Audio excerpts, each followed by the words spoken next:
नई दिल्ली में G20 का शिखर सम्मेलन शुरू होने से पहले पूरी दुनिया में एक ही सवाल था कि क्या भारत कोई साझा घोषणा पत्र जारी करवा पाएगा। आशंका ये थी कि अमेरिका और यूरोप के देश यूक्रेन रूस युद्ध की निंदा करवाने पर अड़ सकते हैं और रूस साथ ही चीन इसके विरोध में खड़े हो जाएंगे, लेकिन ऐसा कुछ भी नहीं हुआ। घोषणा पत्र में पीएम मोदी ने वही कहा जो वो रूस के राष्ट्रपति पुतिन के सामने बोल चुके थे कि ये युद्ध का समय नहीं है। वैश्विक मंचों पर मजबूती से अपनी बात रखना और उसे मनवा लेने की शक्ति भारत को कैसे मिली और उस शक्ति का इस्तेमाल प्रधानमंत्री मोदी ने कैसे किया, देखिए टेली सीरीज का ये एपिसोड राष्ट्र रक्षक अ रेजोल्यूट नेशन।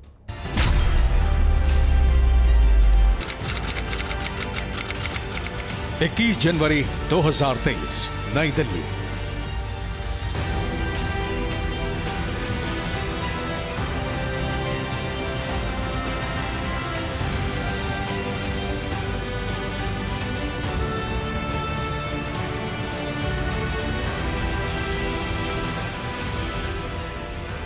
बौद्ध धर्म,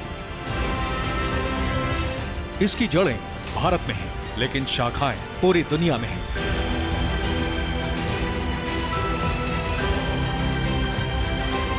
धरती पर मौजूद हर 16वां आदमी बौद्ध धर्म में विश्वास रखता है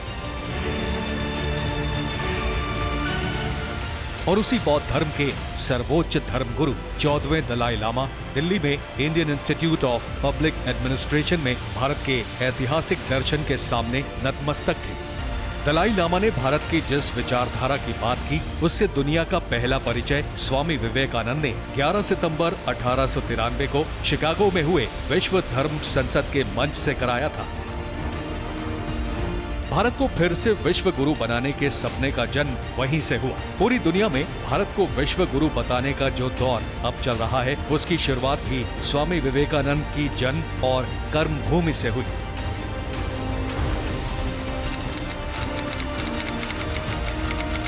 छह फरवरी 2014, कोलकाता, पश्चिम बंगाल।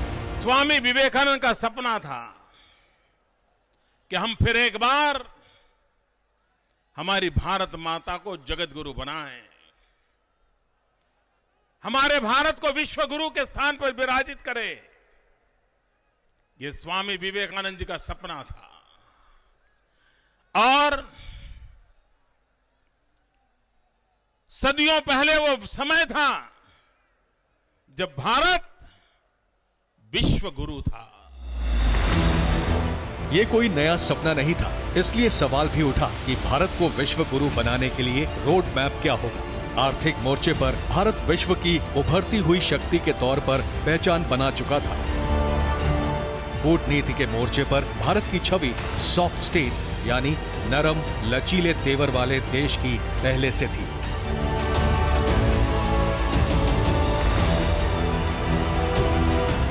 और भारतीय सेना के शौर्य और पराक्रम का लोहा दुनिया मानती थी। फिर ऐसा क्या बदला कि दुनिया भारत को विश्व गुरु मानने के लिए मजबूर होने लगी? शक्ति और शांति एक दूसरे के लिए जरूरी है और इसलिए आज भारत बल और बदलाव दोनों को एक साथ लेकर चल रहा है। शक्ति से शांति, ये राष्ट्र रक्षा का नया मंत्र था जिसका असर दुनिया ने देखा।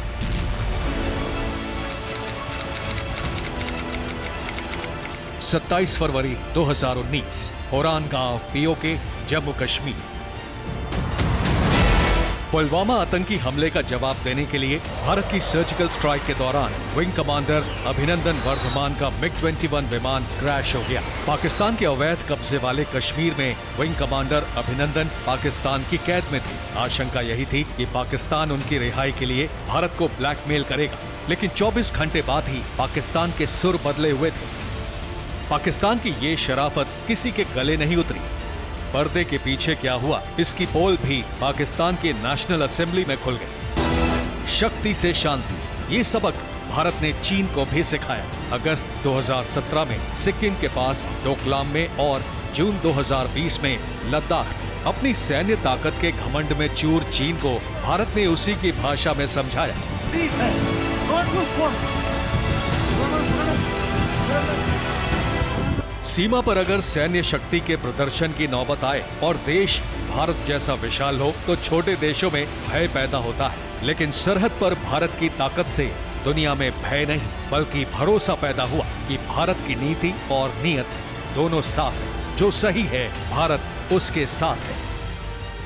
21वीं सदी एशिया की सदी है, हम सबकी सदी है।